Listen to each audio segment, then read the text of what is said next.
मित्रों नमस्कार। भारत माता की जय। वंदे मातरम। जय श्री राम। मित्रों मैं दिलीप पांडे, स्वागत है आपका मेरे यूट्यूब चैनल में। तो मित्रों कल तो मैं कोई वीडियो बना ही नहीं पाया, और इसलिए नहीं बना पाया क्योंकि मेरा स्वास्थ्य खराब हो गया था। मुझे बुखार हो गया था, और बुखार होने की वजह ये रही कि पहले तो शरीर में वात बहुत बढ़ गया, और वात का शमन करने के लिए फिर पित्त भी शरीर ने अपने आप ही बढ़ा लिया। और जब पित्त बढ़ गया तो इसके बाद शरीर इतना गर्म हो गया कि वो बुखार हो गया। लेकिन ये है कि चूंकि मुझे आयुर्वेद की अच्छी जानकारी है, मेरी अच्छी रिसर्च आयुर्वेद पे है, तो यही वजह है कि मैंने कुछ काढ़े वगैरह बनाए, उनको पिया, तो 24 घंटे के अंदर मैं पहले से काफ़ी फिट भी हो गया हूँ। तो आज मित्रों हम दो बहुत ही महत्वपूर्ण विषयों पर आपसे चर्चा करेंगे। सबसे पहला तो एक विषय ये है कि आजकल हम देख रहे हैं मित्रों कि 2-3 लव जिहाद के केस बहुत ज़्यादा चर्चित हो रहे हैं, और फेसबुक पर, इंस्टाग्राम पर, हर जगह पे लगातार उनकी फ़ोटोज़, तस्वीरें वायरल हो रही हैं। तो इस पर हम एक विचार करेंगे कि सरकार को किस तरह से आउट ऑफ द बॉक्स जा करके लव जिहाद की समस्या को समझना पड़ेगा, और उसको राष्ट्रीय सुरक्षा के स्तर पर देखना पड़ेगा। तब जा कर के हम इस समस्या से निजात पाएंगे। पहली बात तो ये है।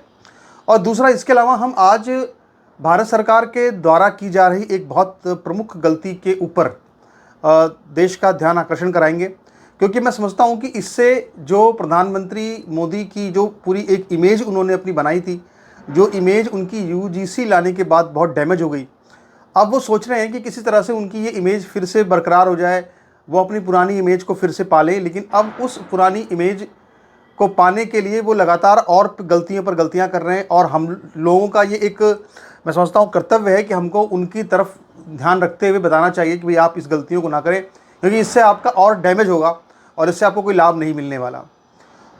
तो सबसे जो महत्वपूर्ण बात है वो ये है कि कल दरअसल एक खबर बहुत चर्चा में रही, और असल में अब देश के अंदर स्थिति ये हो गई है कि जो खबर चर्चा में होनी चाहिए, न्यूज़ चैनल में चलनी चाहिए, वो खबर तो कभी न्यूज़ चैनल में चलती नहीं है।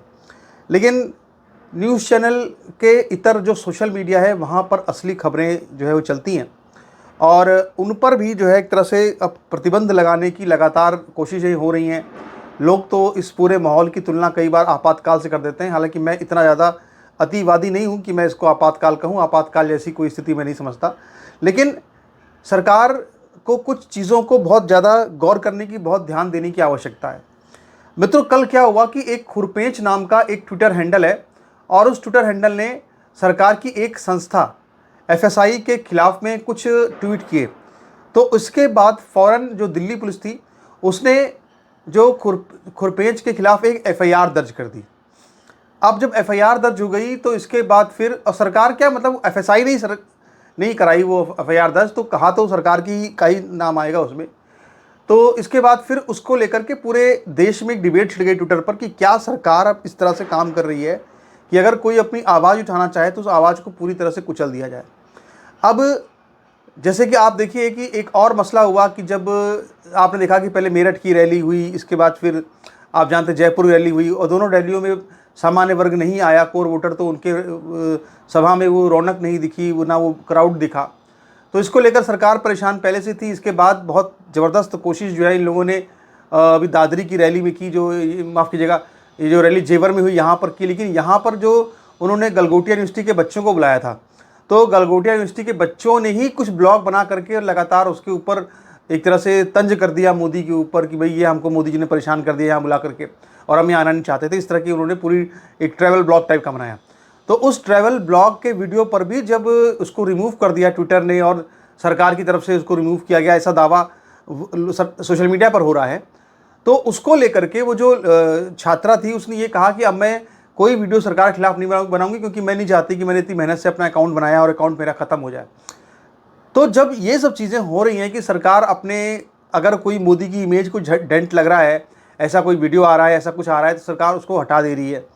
तो इससे क्या होगा कि इससे जो इमेज है वो और ख़राब होगी। इससे जो आपका चेहरा है वो आपको और बदसूरत दिखने लगेगा धीरे धीरे जनता के बीच में, कि एक ऐसे फैसले लिए जा रहे हैं जो कि लेने की कोई आवश्यकता नहीं थी। अब लोग ये कह रहे हैं कि छोटे छोटे बच्चों से सरकार डर गई है, तो ये क्या सही तरीका है? अच्छा, मेरा ये कहना है कि जैसे आप देखिए कि आप जरा गौर कीजिए कि अभी हाल फिलहाल में जैसे नेशनल दस्तक का जो फेसबुक पेज है उसको बंद किया गया, तो हम उसके खिलाफ बिल्कुल भी नहीं है। ऐसा पॉलिटिक्स को बंद किया गया, हम उसके खिलाफ बिल्कुल भी नहीं है।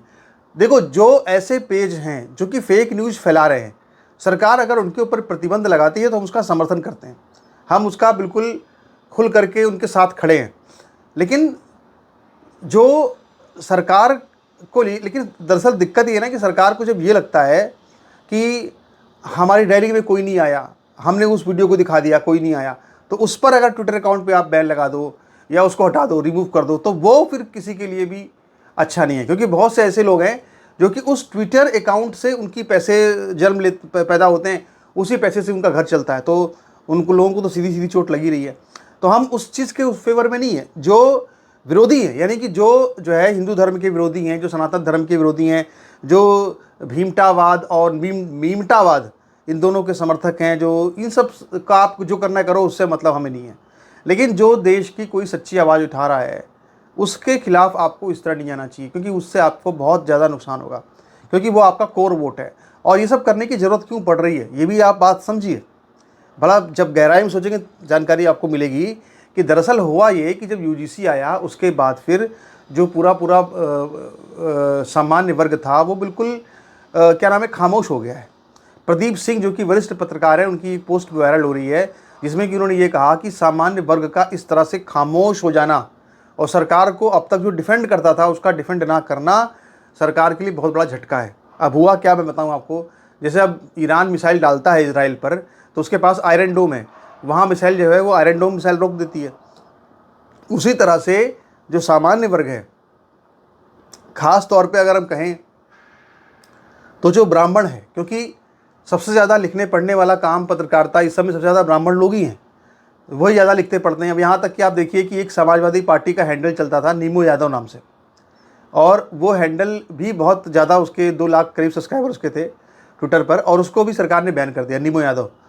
बाद में चला पता ये कि जब उसने याचिका दायर करी सुप्रीम कोर्ट में, तो जानकारी ये मिली कि उसका जो नाम है वो नीमू यादव नहीं है, बल्कि वो कोई प्रतीक शर्मा है। तो लोगों ने कहना शुरू किया कि ये ब्राह्मण था मगर ये यादव नाम से अकाउंट चला रहा था। तो अगर आप देखेंगे ना, तो ये कहते हुए मुझे दुखी होगा। लेकिन चाहे जितनी भी पार्टियां हों, अगर आप उनके आईटी सेल में जाएंगे तो मेरा अनुमान है कि वहाँ पे आपको आधे से ज़्यादा वहाँ पे आपको ब्राह्मण ही मिलेंगे काम करते हुए।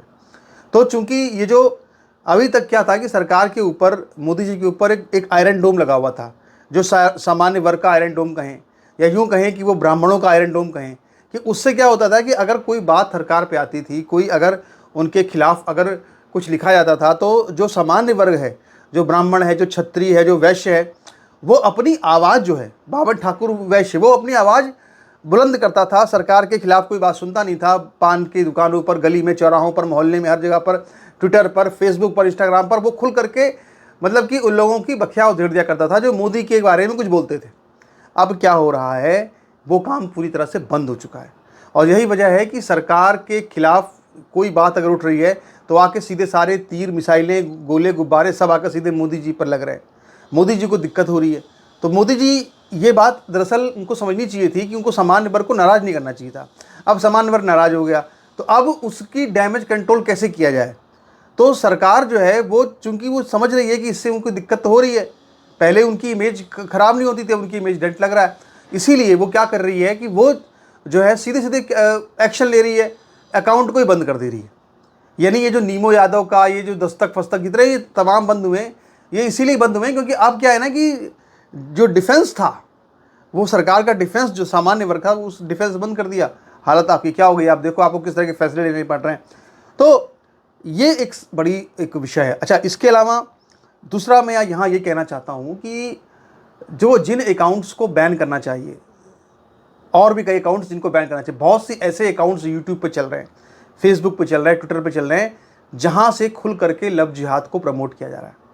जैसे आप देखिए, एक अभी शादी हुई है, एक लड़की है, इसका नाम कनिका करके है, बहुत वायरल है मामला पूरा। ये लोग क्या करते हैं, यूट्यूब पर, फेसबुक पर अपना कंटेंट बनाते हैं और लव जिहाद को, और हिंदू लड़की हो, लड़का मुस्लिम हो, इस तरह की शादियों को प्रमोट कर रहे हैं। तो सरकार को चाहिए कि इस तरह के जो यूट्यूब चैनल्स चल रहे हैं उनके ऊपर तो उनको सीधे सीधे बैन लगवाना चाहिए, क्योंकि लव जिहाद की समस्या जो है वो सीधे सीधे राष्ट्रीय सुरक्षा की समस्या है।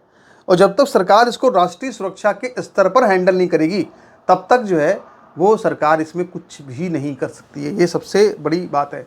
दूसरी बात कि भाई अगर आपको लव जिहाद की समस्या का समाधान करना है तो आपको सबसे पहले देश के अंदर देशभक्ति और देशद्रोह क्या है, आपको इसकी परिभाषा तय करनी होगी। हमारे जो गुरु रहे आचार्य श्री धर्मेंद्र जी महाराज, जिनका देवलोक गमन हो चुका है, वो अपने आजीवन पूरे जीवन कहते रहे ये बात कि सरकार को देशभक्ति और देशद्रोह की परिभाषा तय करनी चाहिए।